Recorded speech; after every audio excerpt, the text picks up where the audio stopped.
There's chicken parm, and then there's summertime grilled chicken parm that will make you wet your pants.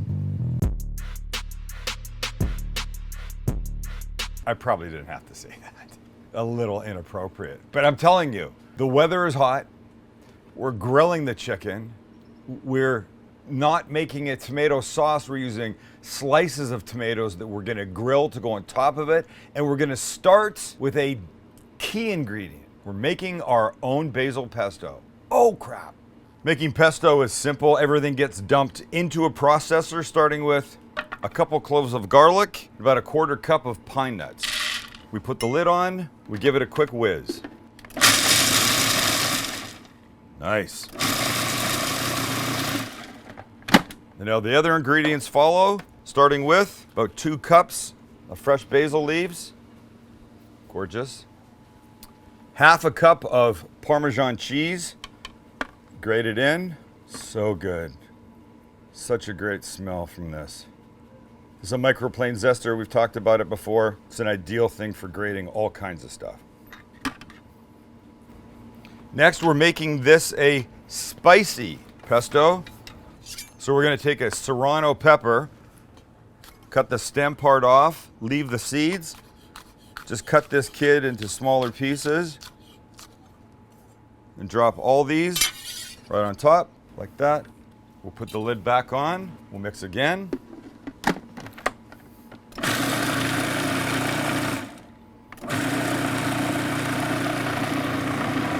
Just to get everything pretty much finely chopped up. Bring the stuff off the sides. Lid goes back on.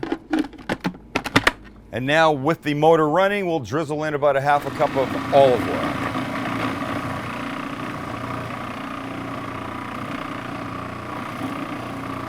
You let it mix. We have a quick look. It's lovely. Let's take it out. Look how gorgeous that is. Oh crap. This is gonna make all the difference. This is the taste maker, whatever that means. All right, next up, chicken. So just before the chicken, actually, I need a... Telling you, no comparison between this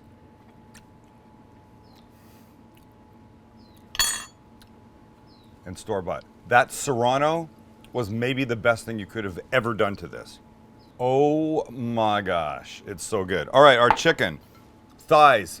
You know, I like thighs. Tender, juicy, moister. It's not a word, but better, just better. We season lightly, then we hit the grill. So a little avocado oil, of course. Of course, your salt and pepper, of course. And I like a little garlic powder. And we mix. Just everybody's getting covered a little bit. Oh, I know I said grill. Let me talk about the tomatoes for 1 second. Traditionally, for a chicken parm or even an eggplant parm, you would make a tomato sauce. Rich, delicious, fantastic. But because we're grilling the chicken, and it's summer, and I want it to be a little lighter, and we're all outside, we're gonna take these gorgeous vine-ripe tomatoes, cut them into thick slices, and grill those to be our tomato component for these little sliders. Wait, did I mention sliders? Did I mention sliders? They're gonna be sliders, and they're gonna be amazing. We'll just do this, and then make them fairly thick, because we can, and we want to. Do one more.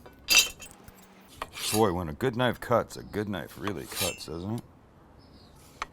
All right, now we get to the grill. And we're on. So I left a couple of them bigger, but I cut a bunch sort of slider size to fit the littler buns. And maybe we'll put a couple pieces in those ones. But now, as you can imagine, we're just cooking chicken. Nothing very exciting, is it? Just chicken being grilled, which is about one of the best things you can do in the summertime. Here's what we're gonna use for cheese. A ball of fresh mozzarella. Could you buy the dry slices, Max? I don't know. You could. This is gonna be better. So much better. We have a slider at my little restaurant Gray's that uses this. It's heavenly. It's called the Baby Italian. It is so good. Beautiful. You can see by looking at it, look at this piece.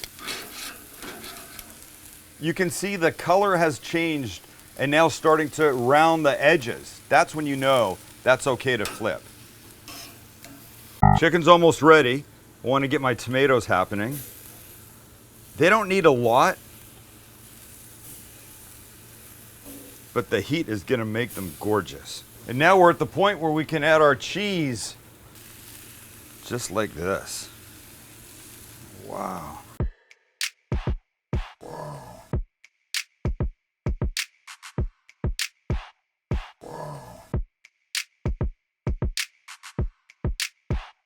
Wow. We close the lid to help it melt. I forgot, I need to flip my tomato, so let's do that. Chicken and tomatoes are ready. We take them off, and then we build. Wow. This is gorgeous, man. Man. Look at the cheese.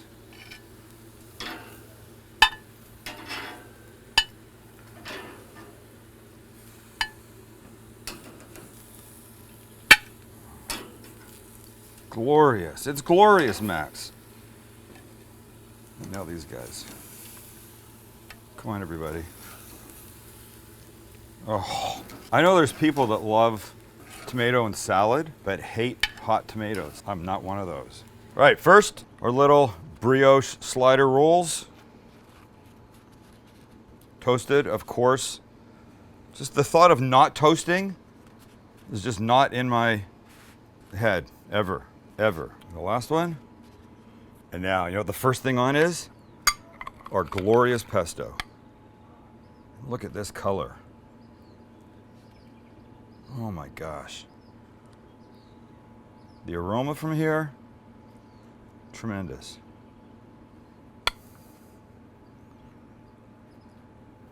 I just want to eat this like a bowl of frickin' ice cream. Green, garlicky, basil-y ice cream.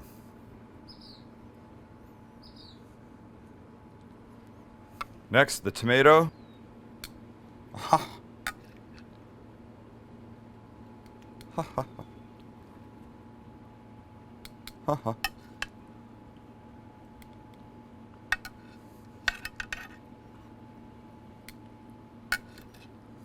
And then, Max, it's all about the chicken. So here's the biggest one. I'll put this on the biggest bun, which is right there.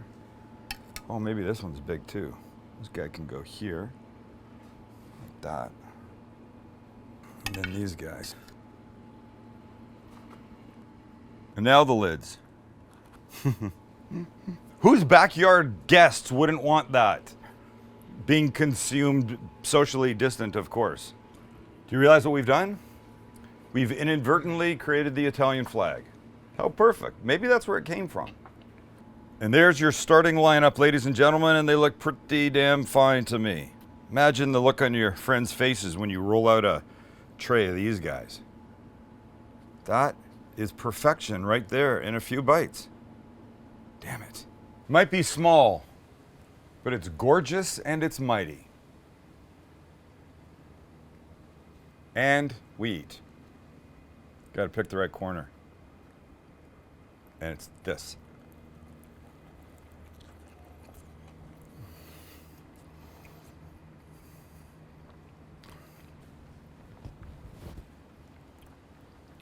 It's a symphony in my mouth. The Serrano in the pesto, I will never not make it without the Serrano again. There's a few negatives in there, but definitely do that. Make your own. And it's tender, it's moist, and the tomato in here is lighter, but just so full of flavor compared to sauce. It's a freaking dream. Look, we've done the traditional chicken parm. You know, thin patty, shallow, fried, crispy on the outside, sauce. Delicious. Really delicious. In fact, we did a garlic bread version of it. Go check it out. It's fantastic. This, no less delicious.